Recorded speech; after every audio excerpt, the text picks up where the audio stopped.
पुण्यातील मगरपट्टा चौकातून एक महत्त्वाची बातमी येते। पुण्यातील मगरपट्टा चौकामध्ये टोळक्यानं धुडगूस घातलाय। पुण्यामधल्या मगरपट्टा चौकामध्ये टोळक्याचा धुडगूस बघायला मिळतोय।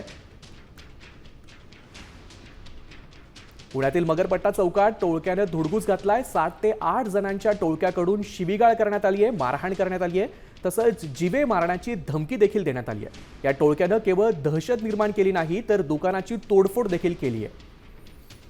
या संदर्भात अधिक माहिती देण्यासाठी आपण आपले प्रतिनिधी अक्षय बडवे यांच्याशी संपर्क साधूयात। निश्चितपणे आपण बघू शकतो की पुण्यातल्या मगरपट्टा भागातली ही घटना आणि याचा सीसीटीव्ही जो आहे तो आता समाज माध्यमावर पण सुद्धा व्हायरल होतोय। 7 ते 8 जणांच्या टोळक्याकडनं हे जे दुकान आहे जी टपरी आपण त्याला म्हणू शकतो, या टपरी चालकाला या 7 ते 8 जणांच्या टोळक्याने मारहाण केली।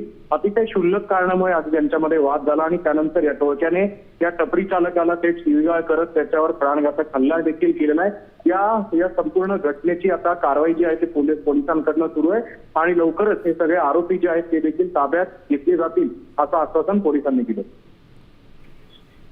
धन्यवाद अक्षय। ही घटना शनिवारी घडलेली आहे। या गटानं लोकांना शिवीगाळ केली, त्यांच्यावर शारीरिक हल्ला देखील केला आणि जीवे मारण्याच्या धमक्या दिल्या।